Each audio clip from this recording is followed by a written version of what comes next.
Shalom, puji Tuhan, saudara-saudara yang kami kasihi di dalam Yesus Kristus.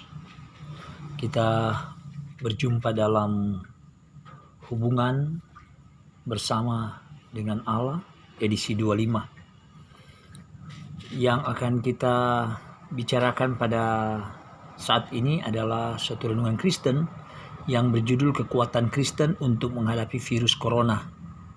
Saya akan mengantar saudara-saudara sebelum kita membaca firman Allah. Kita tidak tahu kapan virus corona itu akan berakhir. Karena pandemi penularan terus bertambah. Kematian karena virus terus meningkat. Sedangkan kegiatan ekonomi masyarakat harus berjalan seperti biasa. Kalau tidak, akan ada kelaparan dan tingkat kriminal penjarahan akan terjadi. Dari WHO sudah memberi penjelasan bahwa virus ini tidak akan berakhir. Makanya sekarang kita harus belajar untuk hidup di tengah-tengah pandemi COVID-19 ini. Kita harus belajar menghindari, belajar menolak, dan belajar melindungi diri dari virus ini. Dengan cara hidup bergaul dengan Allah, sambil kita tertib dan berdisiplin, tidak lalai, dan terus memperhatikan anjuran pemerintah, dalam hal ini dinas kesehatan. Sekolah, perusahaan, toko-toko, transportasi, rumah ibadah harus dibuka, dan hal ini harus berjalan secara normal. Sekalipun memang di antara kita akan mendengar dan melihat ada orang jatuh, terkapar, dan mati karena virus ini, baik di jalan-jalan, di rumah sakit, atau di tempat-tempat umum. Ini bukan berarti kita harus menyerah pada virus ini. Tetapi sebagai gereja Tuhan harus menghadapi virus ini dan menyerahkan hidup kita kepada Allah yang Maha Tinggi dan yang Maha Kuasa. Maka saudara-saudara, disinilah kita akan memberi kesaksian pada dunia bahwa kita tidak takut dan menyerah pada virus corona. Tapi kita lebih takut, setia, dan taat pada pemerintah dan taat kepada Tuhan. Sekarang gereja harus mendemonstrasikan roh iman kita yang sama dengan roh iman Tuhan Yesus Kristus untuk berkarya mengerjakan keselamatan dari Allah. Inilah saudara-saudara pengantar kita sebelum kita membaca firman Allah. Mari kita berdoa.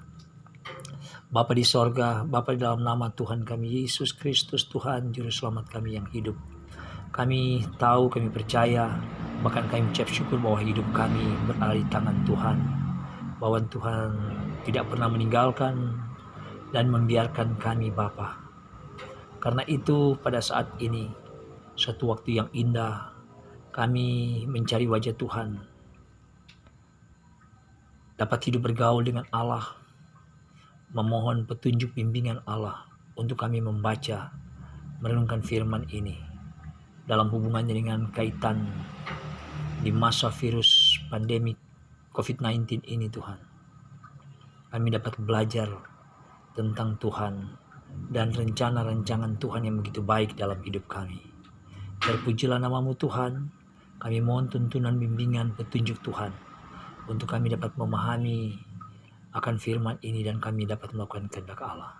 Di dalam nama Tuhan Yesus kami berdoa dan ucap syukur. Haleluya. Amin. Saudara-saudara, kami memilih pembacaan Alkitab yang kami hubungkan dengan bagaimana pembaharuan gereja untuk menghadapi virus corona. Maka kami menemukan satu judul di dalam kitab Perjanjian Lama, 2 Tawarik 34 ayat pertama hingga ayatnya yang ke-7 dengan judul Raja Yosia, pembaharuan yang dilakukan Yosia. Bunyinya begini.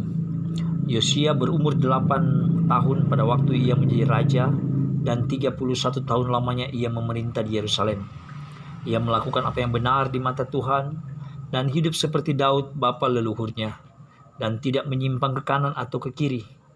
Pada tahun ke-8 dari pemerintahannya, ketika ia masih muda belia, ia mulai mencari Allah Daud bapa leluhurnya.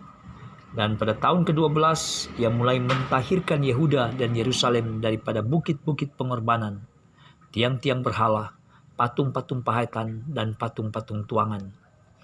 Mesbah-mesbah para Baal dirobohkan di hadapannya, Ia menghancurkan pendupaan-pendupaan yang ada di atasnya. Ia meremukkan dan menghancur lulukan tiang-tiang berhala, patung-patung pahatan dan patung-patung tuangan, dan menghamburkannya ke atas kuburan orang-orang yang mempersembahkan korban kepada berhala-berhala itu. Tulang-tulang para imam dibakarnya di atas mesbah-mesbah mereka. Demikianlah ia mentahirkan Yehuda dan Yerusalem. Juga di kota-kota Manasye, Efraim, dan Simeon, sampai di kota-kota Naftali, yang di mana-mana telah menjadi reruntuhan. Ia merobohkan segala mesbah dan tiang berhala, meremukkan segala patung pahatan, serta menghancur lulukannya, dan menghancurkan semua pedupaan di seluruh tanah Israel. Sesudah itu ia kembali ke Yerusalem. Demikian pembacaan firman Allah. Yang berbahagia ialah mereka yang mendengarkan firman ini, memelihara dan melakukannya dalam kehidupan sehari-hari. Haleluya, puji Tuhan. Saudara-saudara, kita baru saja membaca firman Allah ini. Kita melihat satu kekuatan gereja Tuhan untuk menghadapi virus corona ini.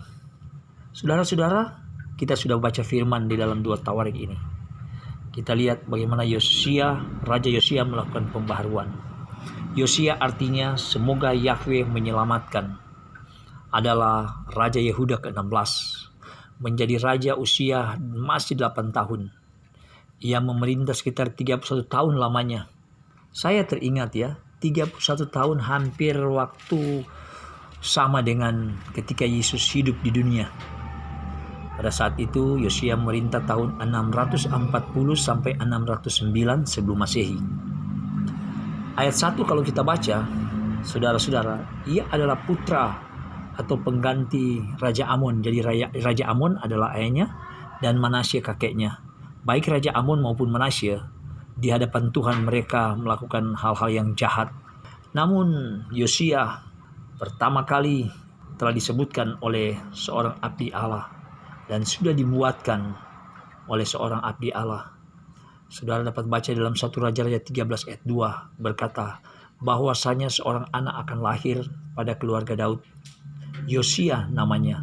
Ia akan menyembelih di atasmu imam-imam bukit pengorbanan yang membakar korban di atasmu.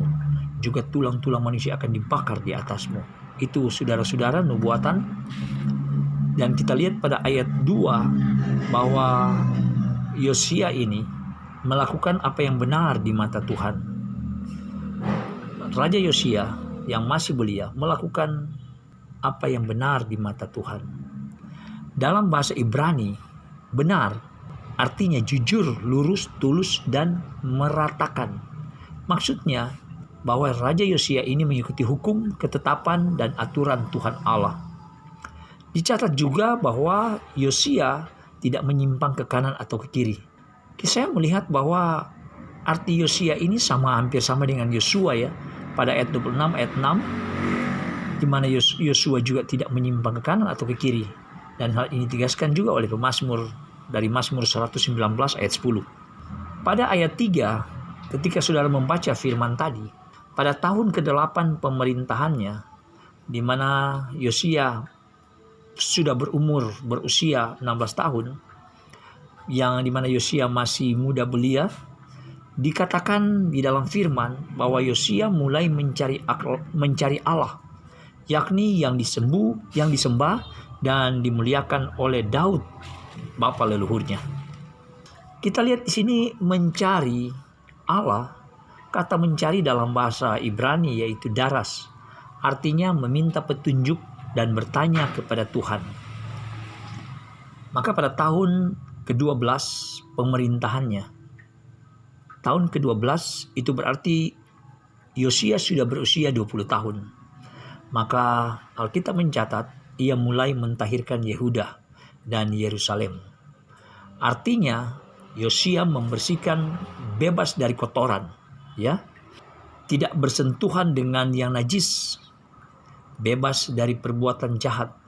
Dan kita baca di ayat-ayat selanjutnya sesudah ayat 3 bahwa Yosia melakukan 7 hal atau 7 program kepemerintahannya sesuai dengan petunjuk Tuhan. Yang pertama, mesbah-mesbah para Baal dirobohkan di hadapannya.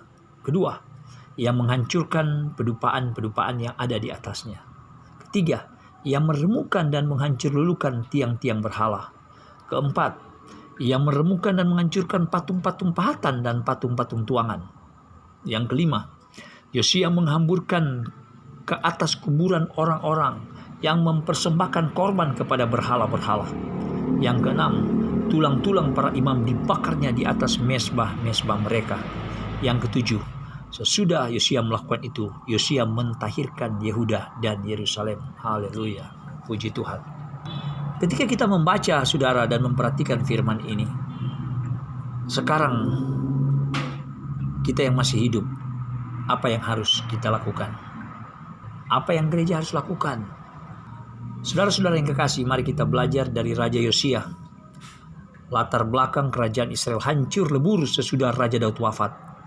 Karena raja-raja dan umat Israel pada saat itu telah menyembah berhala. Penulis dalam kitab Tawarik ini ingin memberikan semangat bagi umat Israel untuk menegakkan kembali praktek-praktek dalam bidang keagamaan yang salah pada masa itu. Sehingga bangsa Israel pada saat itu bertanya kepada Tuhan, apakah kita masih umat Allah?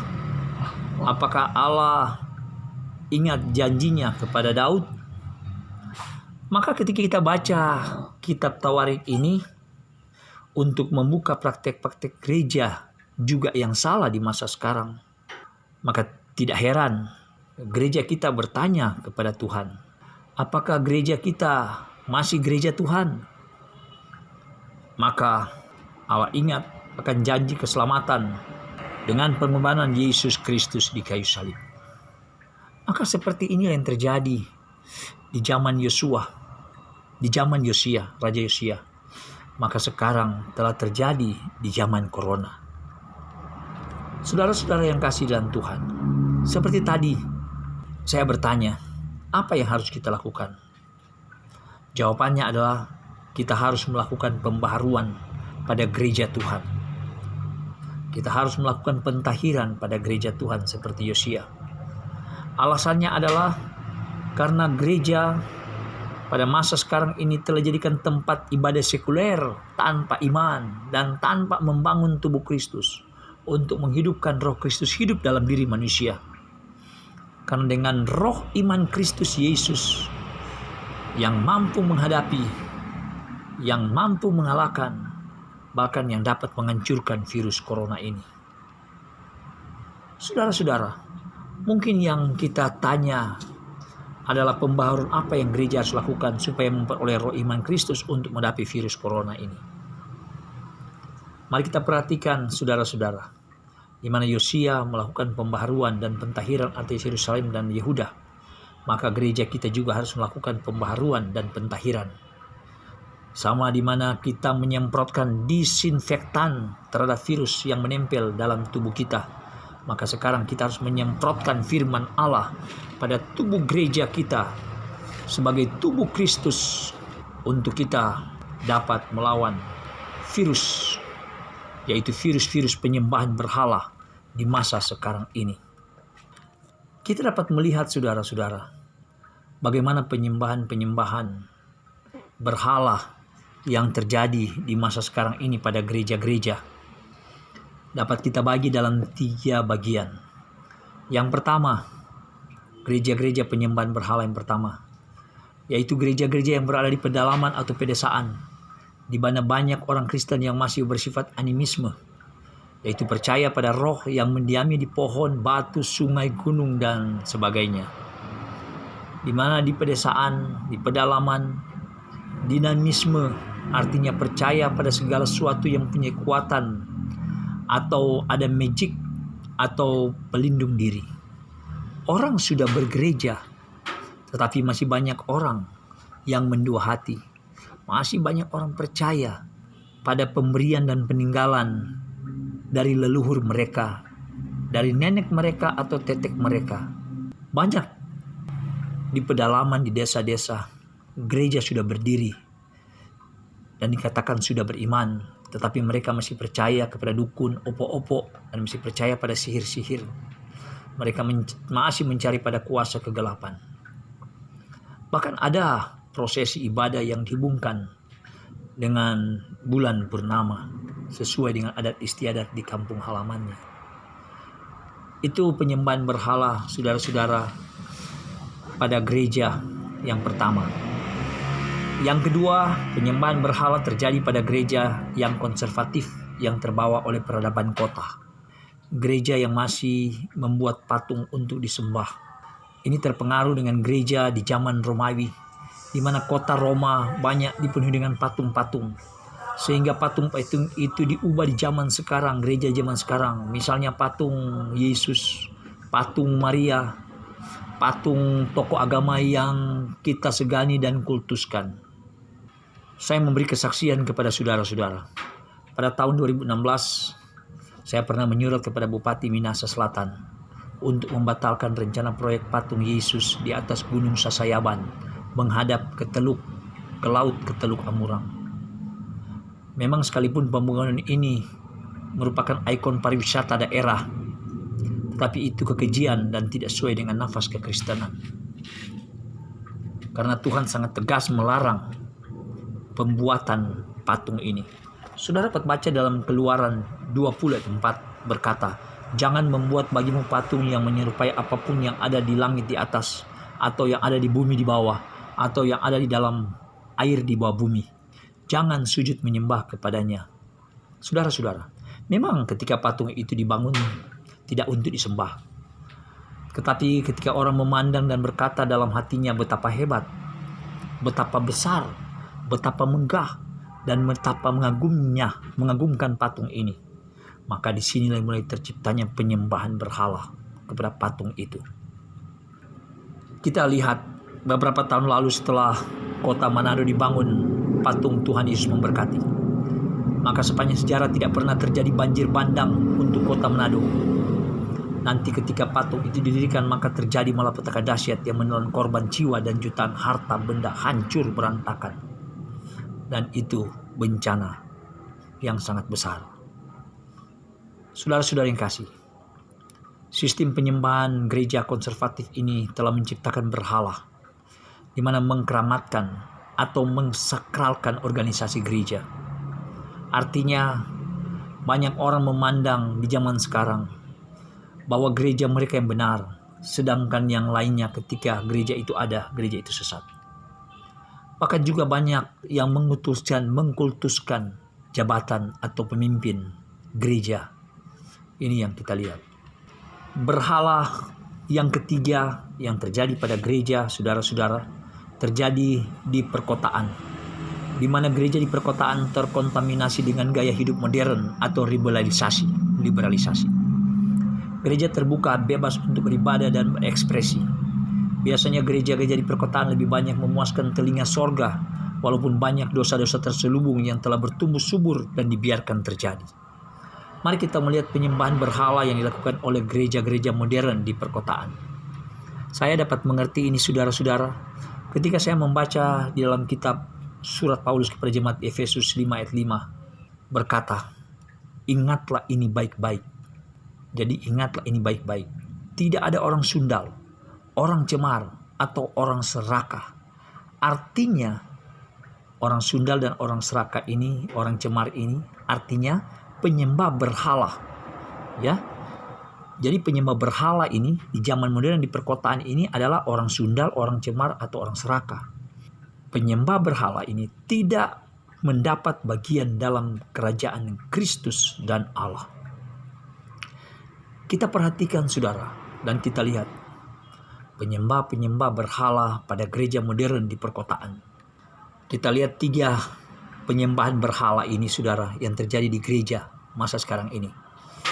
Pertama, berhala persundalan adalah berhala yang paling banyak dilakukan oleh kaum perempuan.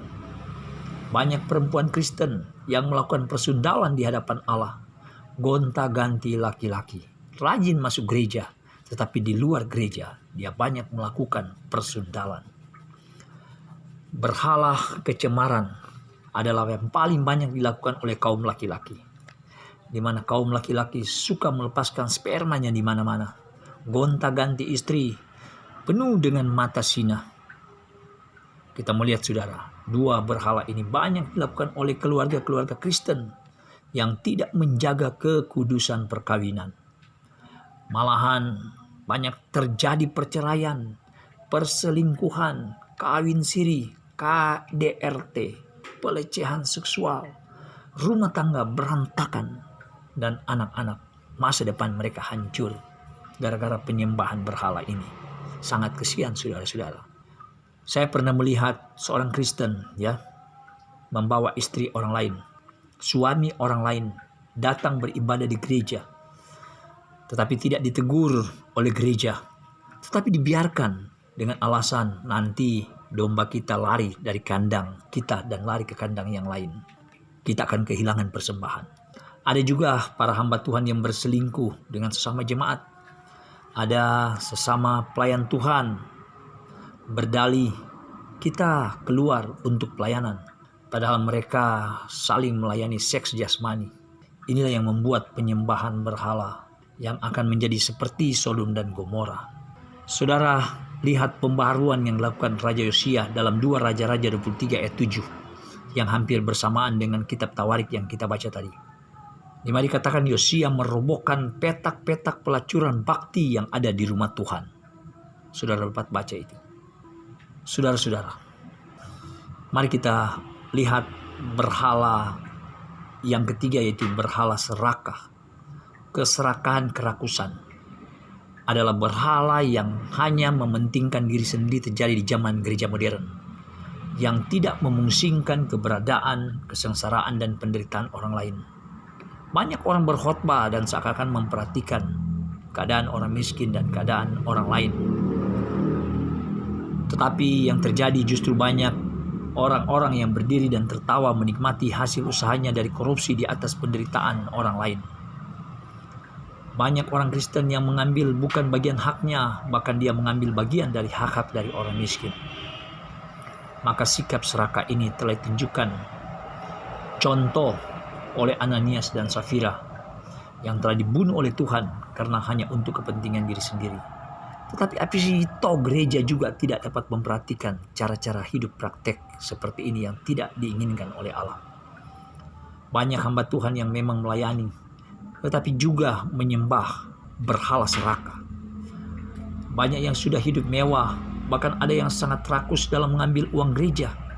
Sudah terima gaji dari sinode atau yayasan, tapi masih juga ingin mengambil kas jemaat dengan dalih program atas kesepakatan bersama.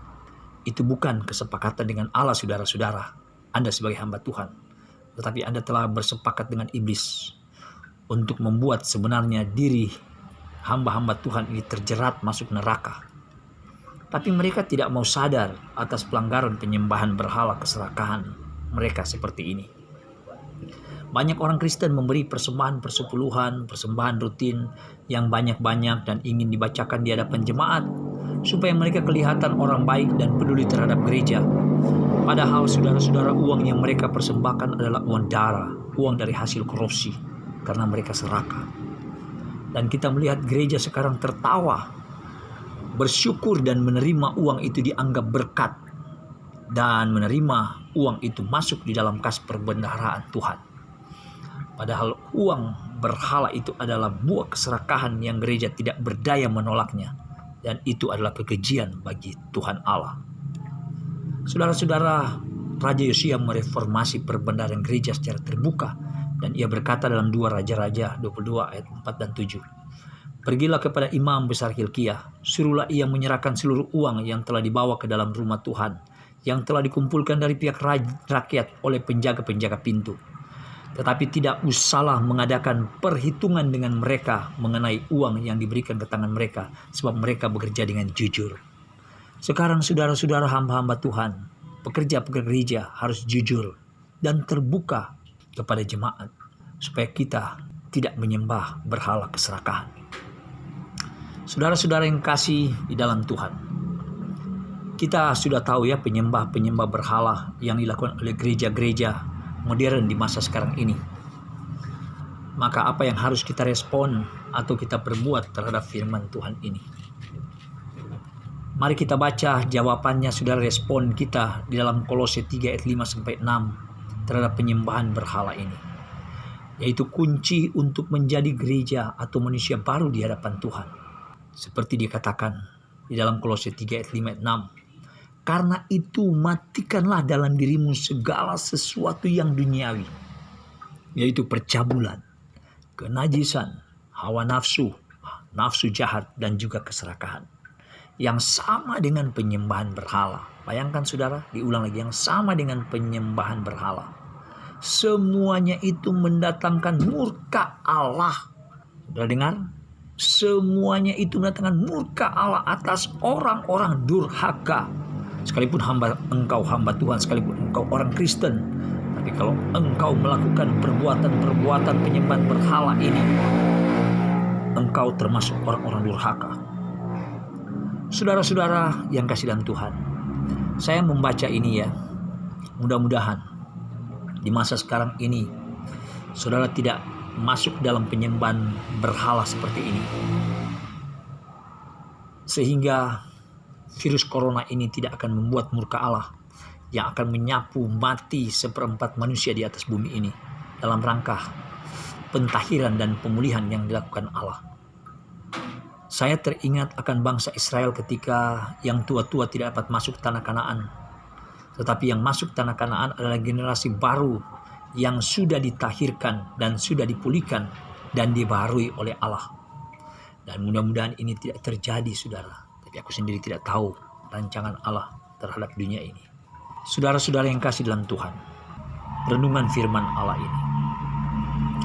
Kita tahu arti gereja, yaitu orang-orang yang dipanggil keluar dari kegelapan dan masuk pada terang Kristus. Tapi pada kenyataannya, banyak gereja yang tahu dan paham konsep ini, tetapi tidak ada tindakan nyata. Tidak ada perubahan, tidak ada pembaharuan yang terjadi sekarang ini. Justru semakin banyak gereja, semakin banyak orang berbuat dosa. Justru banyak hamba Tuhan yang melayani bukan untuk menyenangkan Tuhan, tetapi justru mencari kesenangan bagi diri mereka sendiri dengan terus membangun gedung, persekutuan baru, tetapi melalaikan membangun tubuh Kristus. Itulah banyak gereja Tuhan yang jatuh dan menyerah sekarang pada virus corona. Bukan tunduk dan berlutut berserah pada Tuhan. Karena banyak orang takut pada kematian daripada berani menghadapi kematian. Kita belajar dari rasul-rasul yang mati syahid atau martir karena Kristus, karena Injil. Sekalipun mereka dibunuh dengan pedang, digantung, dibakar, hidup-hidup, bahkan tubuh mereka dilempar ke dalam kandang dan dicabik-cabik oleh binatang buas. Dan kita bertanya, mengapa mereka tidak takut mati? Karena saudara-saudara, mereka memiliki roh Kristus di dalam diri mereka. Mereka memiliki kasih Kristus dalam diri mereka. Tubuh Kristus hidup dalam diri mereka. Mereka dipenuhi iman Kristus, sehingga mereka selalu siap mati demi Kristus. Maka sekarang bukan kita percaya bahwa di balik kematian karena Kristus ada kehidupan babak baru tanpa penderitaan. Sudah siapkah saudara menghadapi virus corona dan mati demi Kristus? Saudara-saudara yang kasih dalam Tuhan, saya mengajak kita bersama-sama belajar dari iman Sadrak, Mesak, Abednego, dan Daniel. Di saat Raja Nebukadnezar membangun patung emas yang besar dan tinggi, dan semua orang diperintahkan harus menyembah patung itu. Tetapi Sadrak, Mesak, Abednego menolak, sekalipun mereka tahu harus menerima konsekuensi mati dibakar. Perhatikan saudara-saudara keberanian mereka berkata kepada Raja Nebukadnezar. Perhatikan saudara-saudara kata-kata mereka. Saya akan baca saudara-saudara kata-kata mereka. Mereka menentang untuk menyembah patung ini. Mereka berkata, tidak ada gunanya kami memberi jawab kepada Tuanku dalam hal ini.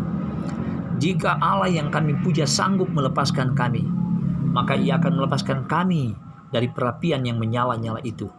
Dan dari dalam tanganmu, ya Raja.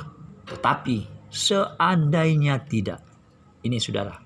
Tetapi seandainya tidak, hendaklah Tuanku mengetahui Raja, bahwa kami tidak akan memuja dewa Tuanku dan tidak akan menyembah patung emas yang Tuanku dirikan itu. Ini saudara-saudara kata-kata iman yang sangat luar biasa, saudara-saudara. Demikian juga Daniel yang luput dari cakaran singa telah berkata kepada Raja-Raja Darius setelah dia luput dari bencana, dari terkaman singa. Raja Darius sampai heran. Maka Daniel memberi kesaksian, Allahku telah mengutus malaikatnya. Saya teringat dengan Mazmur 91. Malaikat Tuhan diperintahkan kepada kita untuk mengatupkan mulut singa-singa itu, sehingga mereka tidak mengapa-apakan aku. Karena ternyata aku tak bersalah di hadapan Tuhan, tetapi aku juga tidak bersalah di hadapan Tuanku ya Raja. Dan terbukti bahwa aku tidak melakukan kejahatan. Di sini jelas bahwa Daniel diluputkan oleh Allah dari cengkraman singa, karena Daniel berkeyakinan bahwa ia tidak bersalah dan tidak melakukan kejahatan. Sangat dahsyat, bukan? Sekarang gereja yang sudah melakukan penyembahan berhala tapi tidak mau juga merendahkan diri dan berkata bahwa dia telah berdosa dan bersalah. Justru gereja sekarang membenarkan diri di hadapan manusia dan Tuhan. Saudara-saudara yang Tuhan Yesus kasihi, kalau kita sudah tahu ini, maka sekali lagi saya dipakai Tuhan untuk bertanya kepada saudara-saudara, mengapa banyak orang Kristen pada masa sekarang ini takut mati karena corona? Corona dapat mematikan tubuh kita, tetapi tidak dapat menghancurkan jiwa kita. Karena kita orang beriman tahu, kalau kita hidup di dalam Kristus, maka mati adalah keuntungan. Maka kita percaya bahwa Allah telah berjanji dan berfirman, bahwa Allah sekali-kali tidak pernah akan membiarkan kita, dan tidak akan pernah meninggalkan kita. Dan kita yakin dan percaya, sekalipun kita harus mati demi Kristus, maka kita juga percaya kita juga akan hidup dengan Kristus. Kristus Yesus yang telah mati dan bangkit telah mendahului kita, telah menanti dan siap menjemput kita. Haleluya, haleluya, haleluya. Saudara-saudara yang kasih, saya percaya Tuhan berbicara kepada kita. Kita harus menang terhadap virus corona ini. Kita tidak boleh kalah. Sekalipun virus ini seperti roh yang hidup dan siap membinasakan kita sekarang ini. Karena virus ini dapat berevolusi seperti mutan yang berubah-ubah. Baik dalam situasi musim panas, musim dingin, dia berevolusi. Maka kita harus juga yakin dan percaya bahwa roh Tuhan yang ada dalam diri kita lebih kuat daripada roh yang lain. Bahwa roh Tuhan yang ada dalam diri kita lebih tangguh daripada roh-roh virus corona yang ada dalam dunia ini. Saya berharap dan saya minta kita tidak sombong rohani, tetapi kita harus merendahkan diri, tapi tidak merendahkan diri dan takut pada virus corona. Kita gunakan APD, alat pelengkap diri, tapi orang percaya akan menggunakan alat pelindung diri kita, APD Allah, yaitu kekuatan firman Allah yang dahsyat dan luar biasa. Maka saudara-saudara, gereja sekarang harus berbenah diri, melakukan pentahiran dan pembaharuan dengan mematikan berhala-berhala dunia tadi yang kita sudah dengar. Ada 3 berhala-berhala dunia. Kita harus menang terhadap berhala-berhala ini. Kita harus menang bersama Yesus Kristus untuk melawan berhala-berhala ini. Karena berhala-berhala inilah yang membuat virus corona menguasai kita. Saya percaya ketika kita hidup bergaul dengan Allah, kita memperoleh hikmat dari Tuhan. Tuhan memberkati kita, saudara-saudara. Kiranya dengan firman ini memberi kekuatan kepada kita. Kita tidak perlu takut kepada corona. Tapi mari kita hadapi itu bersama dengan Yesus yang berjalan di samping kita. Karena kita teguh berpegang pada Kristus Yesus sebagai Tuhan yang Maha Kuasa, sebagai Tuhan yang Maha Tinggi, Juru Selamat hidup kita. Tuhan memberkati kita. Mari kita berdoa. Bapa di sorga, terima kasih atas firman ini. Perenungan firman ini Tuhan yang kami sudah beri kesaksian. Allah sudah berbicara dengan kami. Kami percaya Tuhan bahwa Engkau tidak akan membiarkan dan meninggalkan kami. Melalui Injil yang kami sampaikan ini Bapa, telah memberi keberanian untuk kami siap mati demi Kristus Yesus. Tapi kami memberi kesaksian bahwa kami tidak mau mati percuma demi virus corona. Tetapi demi Injil Kristus Yesus, kami siap Tuhan untuk mati di hadapan Allah dan Kristus Yesus. Supaya banyak orang percaya dan bertobat dan menerima Yesus Kristus sebagai Tuhan dan Juru Selamat kami yang hidup. Tuhan, kesaksian kami ini Tuhan, kiranya memberi keberanian kepada kami untuk siap menghadapi setiap berhala-berhala di dunia ini. Kami ingin menjadi seperti Yosia. Gereja sekarang harus ditahirkan, harus dibaharui dengan kekuatan Kristus Yesus untuk membangun tubuh Kristus di dalam kehidupan kami. Bapa, terima kasih. Kuatkan iman kami dan roh kami Bapa, supaya hidup kami Bapa senantiasa berkenan dan layak di hadapan Allah. Inilah doa kami Bapa, di dalam nama Tuhan Yesus. Kami mohon perlindungan Allah terhadap tenaga medis dan para dokter yang di depan Tuhan menjadi pahlawan-pahlawan iman yang siap mati demi untuk keselamatan dan penyembuhan banyak orang. Kiranya Tuhan, Engkau mengurapi para tenaga medis Kristen yang siap mati untuk Kristus, melayani, membawa mereka hidup di dalam Kristus. Terpuji nama Tuhan Yesus. Inilah doa kami. Kami sudah berdoa dan mengucap syukur. Haleluya. Amin. Terima kasih saudara-saudara renungan malam hari ini. Haleluya. Shalom.